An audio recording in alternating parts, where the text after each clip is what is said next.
ভাৰত ভূটান সীমান্তৰ পৰ্যটনস্থলী বগামাটিত Barnadi riders meat 2023 আৰু মটকৰ্ছ চেম্পিয়নশ্বিপ।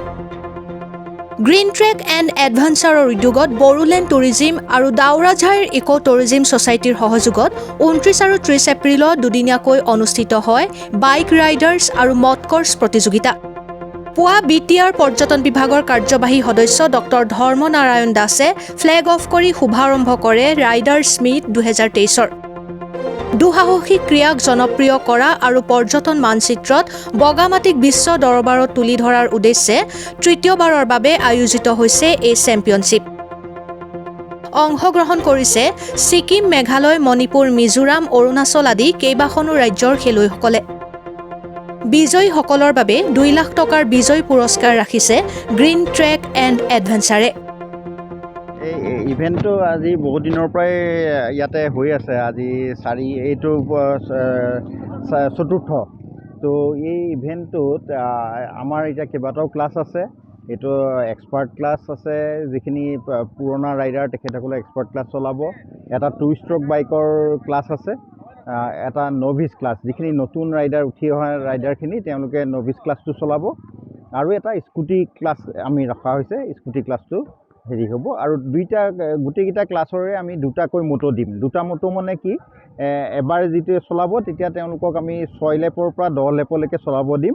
তাৰ ভিতৰত যোনে আগত যাব পাৰিব তেওঁ ফাৰ্ষ্ট, ছেকেণ্ড, থাৰ্ড সেইবিলাক আমি ল'ম, আৰু সেনেকৈ আমি 2টা মটো দিম। তাৰমানে 2বাৰ চলাব লাগিব প্ৰত্যেকটো হেৰিয়ে, 2বাৰকৈ চলাব। কোনো এক্সপাৰ্টখিনিয়ে 10 লেপকৈ চলাব, আৰু ধৰক স্কুটিখিনিয়ে 6 লেপকৈ চলাব। সেনেকৈ আমি ইভেণ্টটো নাম্বাৰিং দি আমি তেওঁলোকৰ উইনাৰ ঘোষণা কৰিব পাৰিম।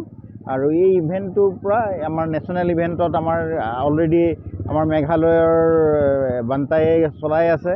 তো তেওঁ এতিয়া এক্সপাৰ্টত লিডিঙত আছে।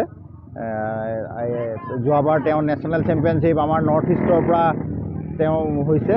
এইটো আমাৰ কাৰণে বৰ সুখবৰ। এক্সপাৰ্টৰ তেওঁ চলাইছে। হৈছে আমি বিষয়ে আমি ৰাইডাৰখিনিক হেৰি কৰিব পাৰোঁ। ৰাস্তাত আমি দেখোঁ যে হেলমেট নিপিন্ধাকৈ মটৰচাইকেল চলায়। ইয়াত কিন্তু আমি হেলমেট নিপিন্ধাকৈ চলাব নিদিওঁ, আৰু ইয়াত আপোনাৰ 2-ৱে ট্ৰেফিক নাথাকে, ইয়াত 1-ৱে ট্ৰেফিক। আৰু আমি গোটেইখিনি প্ৰটেকশ্যন কেনেকৈ লৈ চলাব লাগিব, সেইকাৰণে আমি ৰাইডাৰখিনিক সেই অনুশাসনটো আনিবলৈ আমি চেষ্টা কৰোঁ। তেতিয়া কি হয়, সেই ৰাইডাৰখিনি নেক্সট ৰাস্তাত তেওঁলোকে ছেফ ৰাইডিং কৰিব পাৰিব, আৰু তেওঁলোকৰ এক্সিডেণ্টৰ যিমানখিনি আমাৰ ৰেচিঙৰ ৰাইডাৰ আছে, আমাৰ এক্সিডেণ্ট হাৰটো বহুত বেছিয়ে কম। তো এতিয়া কথাটো হৈছে, আমি ৰেচিঙলৈ আহিলে তেওঁলোকে নতুন নতুন টেকনিক শিকিব চলোৱাৰ, আৰু যিটোৱে তেওঁলোকৰ ৰেচিং চলোৱাত বহুতখিনি সহায় কৰিব। ৰেচিং চলোৱাত সহায় কৰাৰ লগতে তেওঁলোকে ৰাস্তাটো ছেফ ৰাইড কৰিব পাৰিব। কাৰণ তেওঁলোকে ইয়াত আহিলে অনুশাসন মানি চলিবই লাগিব, আৰু তেওঁলোকে সেই বস্তুটো যেতিয়া প্ৰেক্টিচলৈ পৰিৱৰ্তন হ'ব, তেতিয়াই তেওঁলোকে ৰাস্তাটো ছেফ ৰাইড কৰিব পাৰিব। Bureau report, Brahmaputra news.